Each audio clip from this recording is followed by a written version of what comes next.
Hello friends. स्वागत है आपका हमारे यूट्यूब चैनल आर के हिंदी कहानियों में। आज की कहानी है इज्जत पर दाग लगते देर नहीं लगती।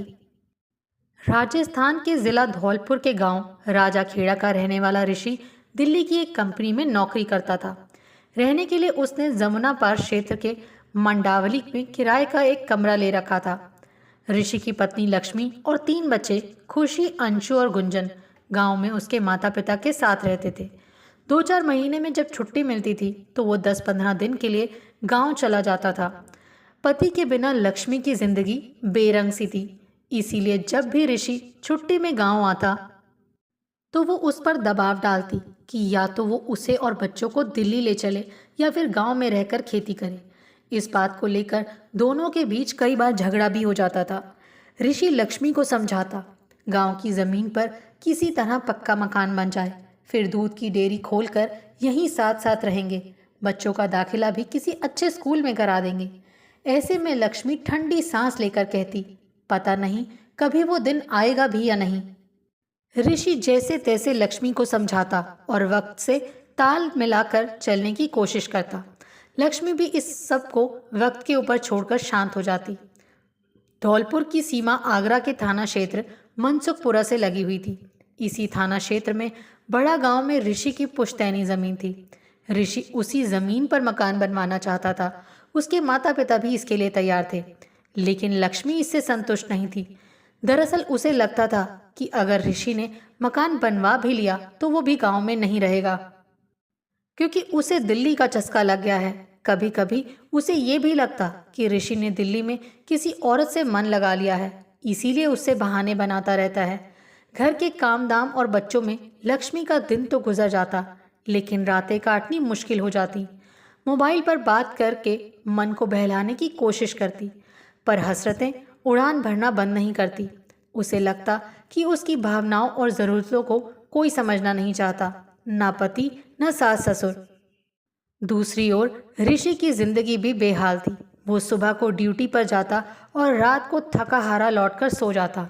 अगली सुबह फिर वही कवायद शुरू हो जाती। उसे सबसे ज़्यादा चिंता मकान बनाने की रहती थी, जिसके लिए वो पैसे जोड़ रहा था।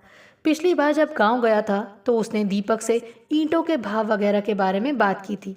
पिता की मौत के बाद भट्ठे का काम दीपक ही संभाल रहा था। ऋषि के घर से दीपक का घर करीब 1 किलोमीटर दूर था। जब तक दीपक और ऋषि की मुलाकात होती रहती थी, दोनों एक दूसरे को अच्छी तरह जानते थे। दीपक भी शादीशुदा था। उसकी शादी करीब 4 साल पहले हुई थी। उसका एक बेटा भी था। पिता की मौत के बाद दीपक ने भट्ठे का कारोबार बखूबी संभाल लिया था। ऋषि सोच रहा था कि यदि दीपक मकान के लिए ईंटें उधार दे दे तो वो धीरे धीरे उसकी उधारी चुका देगा। यही सोचकर ऋषि छुट्टी लेकर गांव आया। दीपक के भट्टे पर जाकर उसने अपनी परेशानी उसे बताई, साथ ही ये भी कि उसे कितनी ईंटों की ज़रूरत होगी। हिसाब किताब लगाकर दीपक और ऋषि के बीच सौदा पक्का हो गया। सौदा तो हो गया, लेकिन ऋषि ने सोचा कि अगर दीपक का मूड बदल गया तो हो सकता है कि वो ईंटें उधार ना दे। यही बात दिमाग में रखकर उसने दीपक के साथ दोस्ती बढ़ानी शुरू कर दी। एक दिन उसने दीपक को खाने पर घर बुलाया। दीपक पहली बार ऋषि के घर गया था, जहां उसने ऋषि की खूबसूरत पत्नी को देखा। लक्ष्मी बेबाक किस्म की औरत थी। खाना खाते वक्त दीपक का पूरा ध्यान लक्ष्मी पर ही केंद्रित था। खाना खत्म होने पर उसने लक्ष्मी से कहा, भाभी आप खाना बहुत अच्छा बनाती हैं। लक्ष्मी ने भी उसे तीखी नजरों से देखा और बोली, मैं और भी कई काम अच्छे से करती हूँ। ऋषि के घर से दीपक वापस तो आ गया, पर रात भर बिस्तर पर करवटें बदलता रहा। उसे लगा था कि लक्ष्मी अपने पति से खुश नहीं है। वो दोबारा लक्ष्मी से मिलना चाहता था, लेकिन उसकी वजह होना जरूरी था। लेकिन फिलहाल वजह कोई नहीं थी। अगले दिन ऋषि का फोन आया तो उसने बताया कि वो अपनी ड्यूटी पर दिल्ली आ गया है, इसीलिए वो ईंटें उसके प्लॉट पर पहुंचा दे, जिससे गांव लौटते ही वो काम शुरू करा सके। ऋषि से बात करके दीपक का दिल छलांगे भरने लगा। उसने जवाब में कहा, तुम भाभी का मोबाइल नंबर दे दो, मैं ईंटें तैयार होते ही उन्हें बता दूंगा।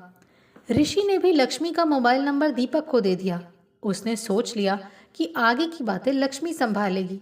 कुछ ही दिनों में ऋषि का मकान बन गया। लक्ष्मी खुश थी कि अब वो सास ससुर से अलग रहकर मनचाही जिंदगी जी सकेगी।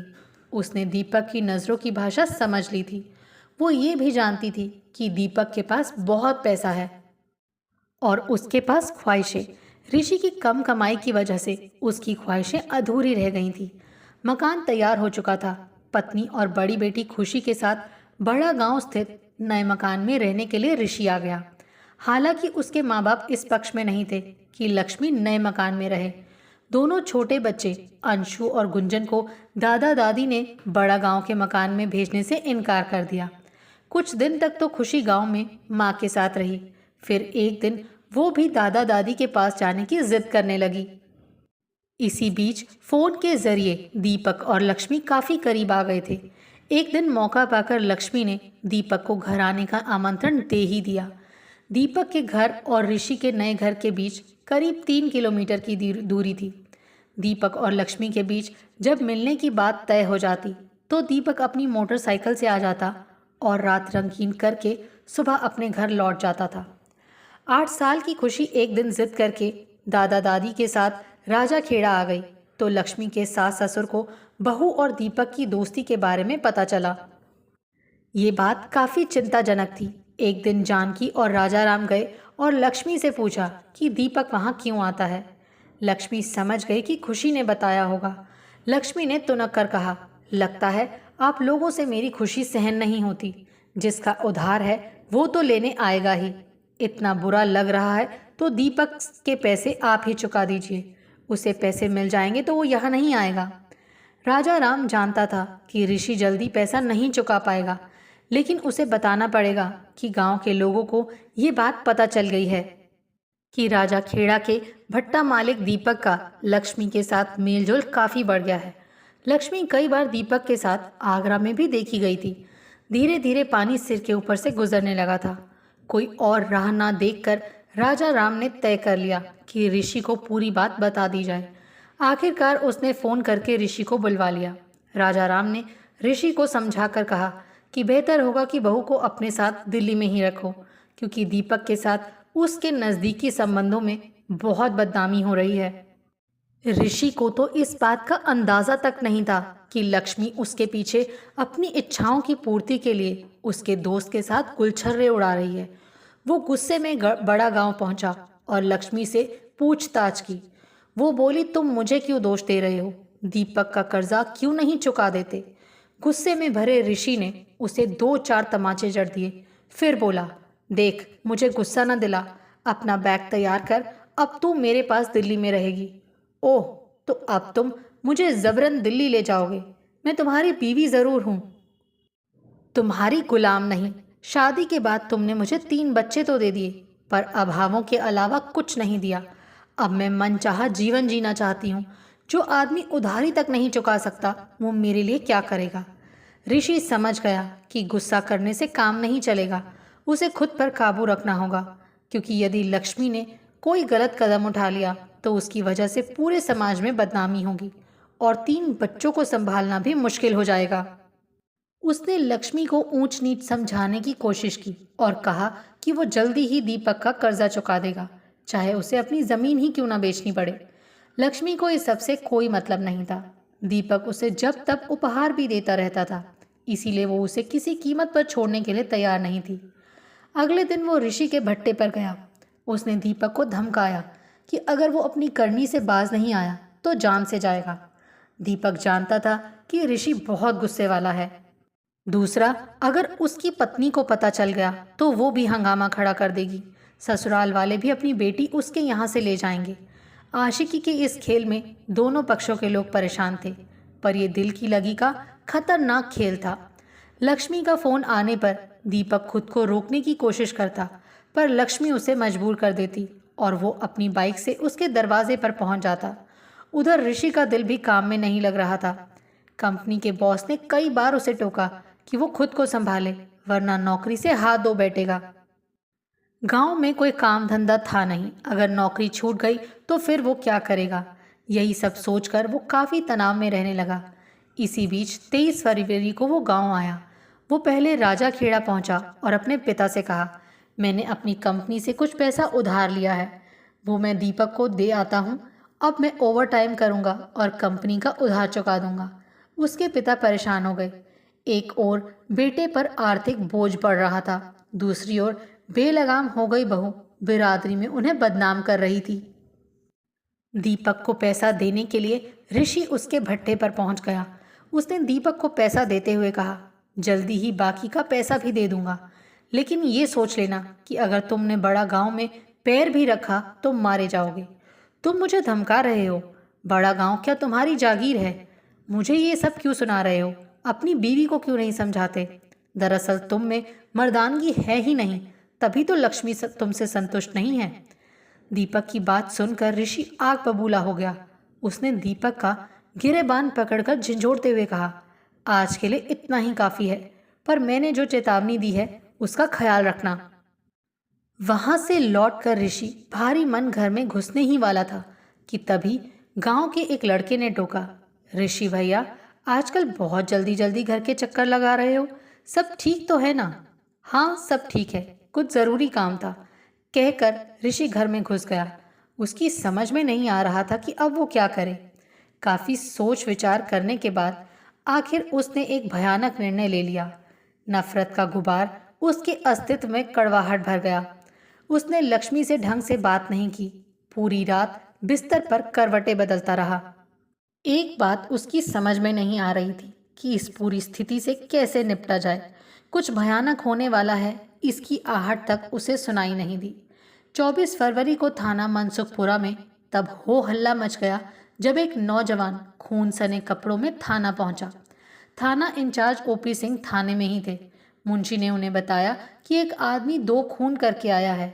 ओपी सिंह तुरंत उस व्यक्ति से मिले। उसकी हालत देखकर ही वो समझ गए कि वो कोई बड़ा कांड करके आया है। उन्होंने उससे पूछा, बताओ क्या करके आए हो? साहब, मेरी बीवी ने मेरा भरोसा तोड़ दिया। मैंने गांव में मकान बनवाया था, पर मुझे क्या पता था कि मेरी बच्चलन बीवी दीपक से आशिकी कर बैठेगी। सर, जब मैं दिल्ली से चला था तो सोचा था कि लक्ष्मी को मनाकर इस बार उसे और बच्चों को अपने साथ दिल्ली में रखूंगा, पर जब मैंने देखा कि वो बंद कमरा करके अपने यार के साथ मौज मस्ती कर रही है तो मेरा खून खौल उठा। सामने फावड़ा रखा था, बस फिर क्या था। मैंने दीपक पर फावड़े से वार किया और उसे बचाने के लिए लक्ष्मी सामने आई तो सोचा इसे भी मार डालने में ही भलाई है, क्योंकि जो सज़ा एक खून करने पर होती है वही दूसरा खून कर देने ही मिलेगी। साहब, मैंने दोनों को मार डाला। आगे कानून जो भी सज़ा देगा मुझे मंजूर है। दीपक की हत्या की खबर जब राजा खेड़ा पहुंची तो वहां हाहाकार मच गया। दीपक के चाचा राजेंद्र ने थाने में हत्या की रिपोर्ट दर्ज करा दी। दीपक और लक्ष्मी की नादानी से 2 परिवार उजड़ गए। दरअसल ऋषि दिल्ली वापस जाने का बहाना बनाकर जैसे ही घर से निकला, लक्ष्मी ने दीपक को फोन कर दिया था। दीपक को अपने घर में घुसते देख ऋषि हकीकत समझ गया। सब कुछ अपनी आंखों से देखा तो उसका खून खौल उठा। उसने दरवाज़ा खटखटाया। दरवाज़ा खुलने पर अंदर बैठे दीपक को बाहर भागने का मौका नहीं दिया और फावड़े से उसे काट दिया। बहुत दिनों से सिर पर बोझ था। 2 कत्ल करने के बाद सिर का बोझ उतर गया। ऋषि को लग रहा था कि उसने अपने परिवार के सम्मान की रक्षा की है, पर अब आगे क्या होगा कोई नहीं जानता। पोस्टमार्टम के बाद दीपक के शव को उसके घर वाले ले गए, पर लक्ष्मी के शव को लेने कोई नहीं आया। सबके होते हुए भी पुलिस ने उसकी लाश को लावारिस के रूप में अंतिम संस्कार करा दिया। आपको हमारी ये कहानी कैसी लगी, प्लीज़ कमेंट करके ज़रूर बताइए। अगर आप इस चैनल पर नए हैं तो इसे सब्सक्राइब करें और शेयर करें। Thank you.